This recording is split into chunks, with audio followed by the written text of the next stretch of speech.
Voici la lecture de la Bible.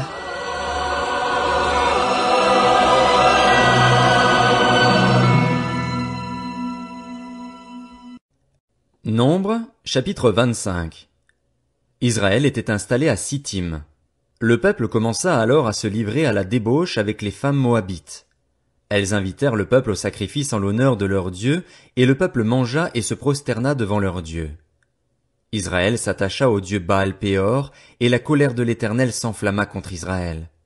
L'Éternel dit à Moïse, « Rassemble tous les chefs du peuple et fais pendre les coupables devant l'Éternel en face du soleil, afin que la colère ardente de l'Éternel se détourne d'Israël. » Moïse dit aux juges d'Israël, « Que chacun de vous tue ceux des siens qui se sont attachés à Baal-Péor. » Un Israélite vint amener une Madianite vers ses frères, sous les yeux de Moïse et de toute l'assemblée des Israélites, alors qu'ils étaient en train de pleurer à l'entrée de la tente de la rencontre. À cette vue, Phiné, fils d'Éléazar et petit-fils du prêtre Aaron, se leva au milieu de l'assemblée et prit une lance dans sa main. Il suivit l'homme d'Israël dans sa tente et il les transperça tous les deux, l'homme d'Israël puis la femme, dans le bas-ventre. Le fléau s'arrêta alors parmi les Israélites. Il y eut 24 000 morts suite à ce fléau. L'Éternel dit à Moïse, « Phiné, fils d'Éléazar et petit-fils du prêtre Aaron, a détourné ma fureur des Israélites, parce qu'il a été animé de mon zèle au milieu d'eux. Ainsi je n'ai pas, dans ma colère, détruit les Israélites. C'est pourquoi tu diras que je conclus une alliance de paix avec lui. Cette alliance, conclue avec lui et avec sa descendance après lui assure pour toujours la fonction de prêtre, parce qu'il a été zélé pour son Dieu et qu'il a fait l'expiation pour les Israélites. » L'Israélite qui fut tué avec la Madianite s'appelait Zimri. Il était fils de Salu et chef de famille des Siméonites. La femme Madianite qui fut tuée s'appelait Cosbi. Elle était la fille de Tsur, un chef de peuplade issu d'une famille madianite. L'Éternel dit à Moïse, « Traite les Madianites en ennemis et tuez-les. » En effet, ils se sont montrés vos ennemis en vous séduisant par leurs ruses dans les affaires de Péor et de Cosbi, la fille d'un chef madianite, leur sœur, tuée le jour du fléau qui a surgi à l'occasion de Péor.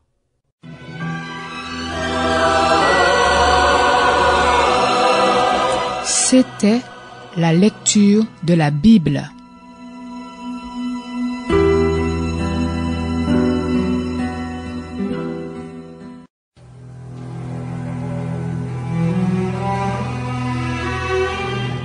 Voici la lecture de la Bible.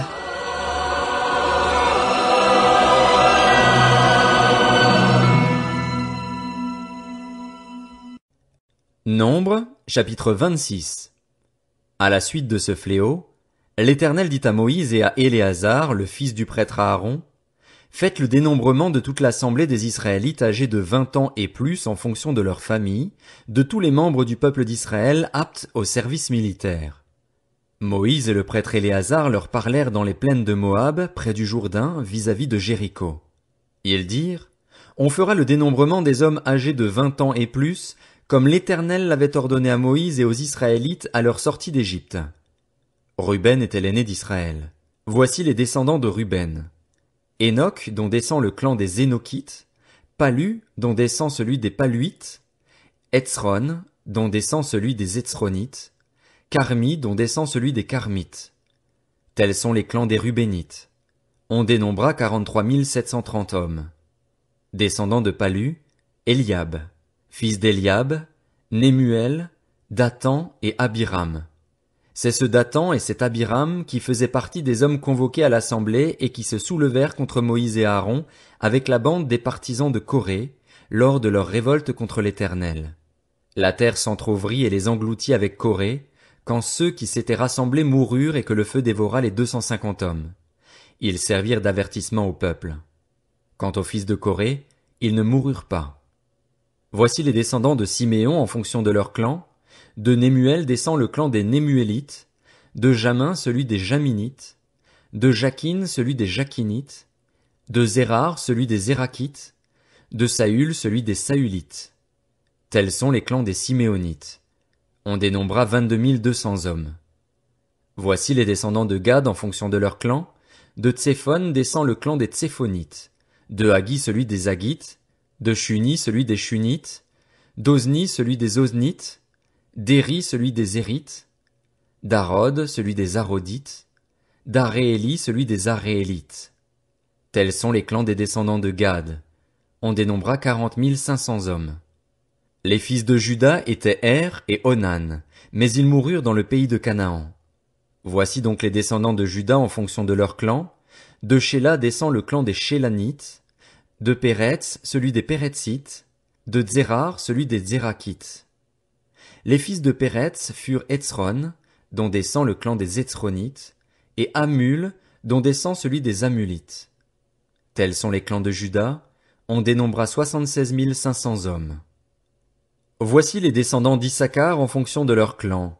De Tola descend le clan des Tolaïtes, de Puva celui des Puvites, de Jashub celui des Jashubites, de Shimron celui des Shimronites. Tels sont les clans d'Issachar. On dénombra 64 300 hommes. Voici les descendants de Zabulon en fonction de leurs clans. De Séred descend le clan des Sardites, d'Élon celui des Élonites, de Jalil celui des Jalilites. Tels sont les clans des Zabulonites. On dénombra 60 500 hommes. Les fils de Joseph, en fonction de leurs clans, furent Manassé et Éphraïm. Voici les descendants de Manassé.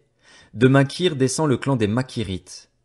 Makir eut pour fils Galaad. De Galaad descend le clan des Galaadites. Voici les fils de Galaad. Jézer, dont descend le clan des Jézérites. Élec, celui des Élékites. Azriel, celui des Azriélites. Sichem, celui des Sichémites. Shemida, celui des Shemidaïtes. Épher, celui des Éphérites. Tselofshad, un descendant de Épher, n'eut pas de fils, mais il eut des filles. Voici leurs noms: Machla, Noa, Hogla, Milka et Tirtsa. Tels sont les clans de Manassé. On dénombra 52 700 hommes. Voici les descendants d'Éphraïm en fonction de leurs clans. De Chutélar descend le clan des Chutarites. De Béker celui des Bakrites. De Tachan celui des Tachanites. Voici les descendants de Chutélar. d'Héran est descendu le clan des Héranites. Tels sont les clans des descendants d'Éphraïm. On dénombra 32 500 hommes. Ce sont les descendants de Joseph en fonction de leur clan. Voici les descendants de Benjamin en fonction de leur clan. De Béla descend le clan des Balites, d'Ashbel celui des Ashbélites, d'Ashiram celui des Ashiramites, de Shupham celui des Shuphamites, de Upham celui des Uphamites. Les fils de Béla furent Ard et Naaman. d'Ard descend le clan des Ardites et de Naaman celui des Naamanites. Tels sont les descendants de Benjamin en fonction de leur clan. On dénombra 45 600 hommes. Voici les descendants de Dan en fonction de leur clan. De Shusham descend le clan des Shushamites. Tels sont les clans de Dan en fonction de leur clan. On dénombra au total, pour les clans des Shushamites, 64 400 hommes. Voici les descendants d'Azer en fonction de leur clan.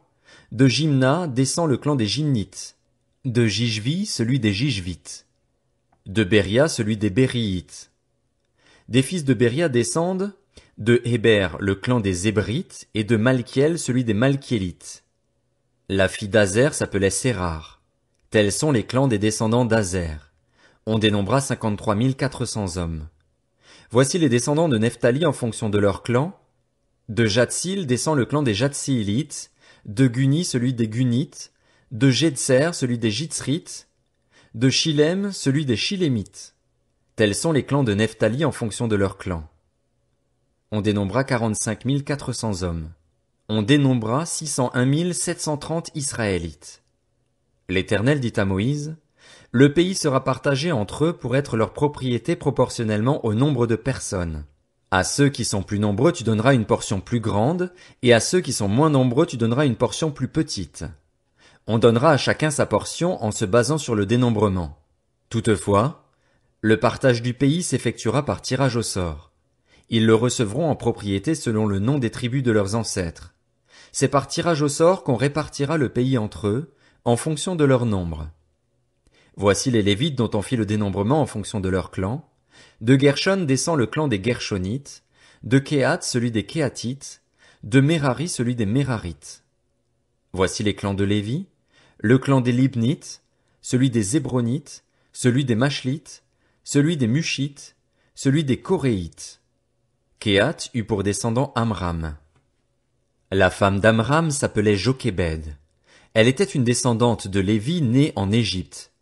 Elle donna à Amram Aaron, Moïse et leur sœur Myriam. Aaron eut pour fils Nadab et Abihu, Éléazar et Ithamar.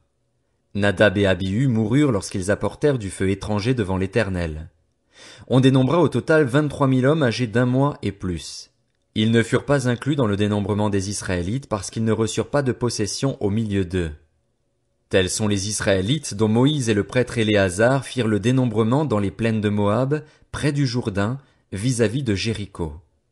Parmi eux ne figurait aucun des Israélites dont Moïse et le prêtre Aaron avaient fait le dénombrement dans le désert du Sinaï. En effet, l'Éternel avait dit, « Ils mourront dans le désert et il ne restera pas un seul d'entre eux, excepté Caleb, fils de Jéphuné, et Josué, fils de Nun. »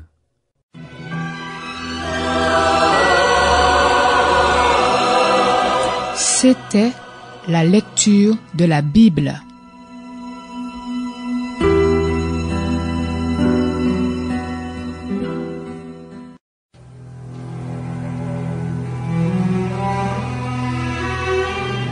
Voici la lecture de la Bible.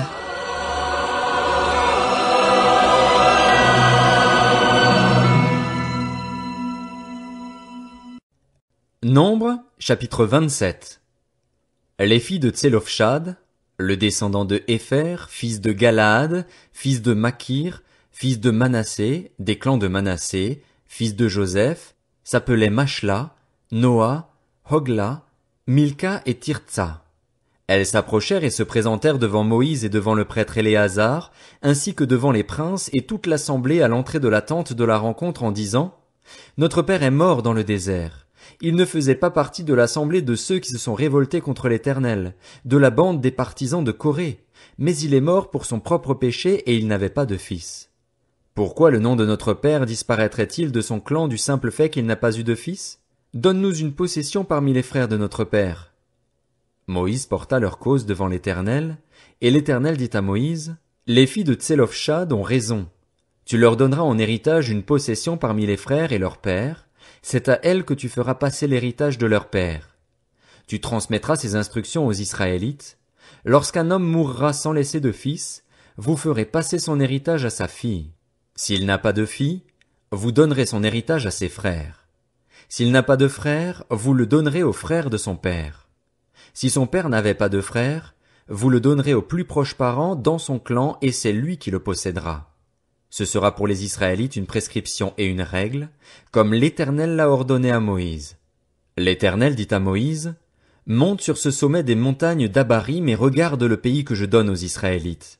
Tu pourras le contempler, mais toi aussi tu iras rejoindre les tiens, tout comme ton frère Aaron. En effet, vous vous êtes rebellés contre mon ordre dans le désert de Tsin, lorsque l'assemblée s'est mise à contester. Vous n'avez pas respecté ma sainteté devant eux lors de l'épisode du manque d'eau. Ce sont les eaux de Mériba à Kadès, dans le désert de Tsin. » Moïse dit à l'Éternel, « Que l'Éternel, le Dieu qui donne le souffle à toute créature, établisse sur l'assemblée un homme qui sorte et rentre à leur tête, qui les fasse partir en campagne et en revenir, afin que l'assemblée de l'Éternel ne ressemble pas à des brebis qui n'ont pas de berger. » L'Éternel dit à Moïse, « Prends Josué, fils de Nun, c'est un homme en qui réside l'Esprit. Tu poseras ta main sur lui. Tu le feras se tenir devant le prêtre Éléazar et devant toute l'assemblée, et tu lui donneras des ordres sous leurs yeux. Tu lui transmettras une partie de ton autorité afin que toute l'assemblée des Israélites l'écoute. Il se présentera devant le prêtre Éléazar, qui consultera pour lui le jugement de l'Urim devant l'Éternel. C'est sur l'ordre d'Éléazar que Josué et tous les Israélites avec lui, toute l'assemblée, partiront en campagne et en reviendront. Moïse fit ce que l'Éternel lui avait ordonné. Il prit Josué et le fit se tenir devant le prêtre Éléazar et devant toute l'assemblée. Il posa ses mains sur lui et lui donna des ordres conformes à ce que l'Éternel avait déclaré par son intermédiaire.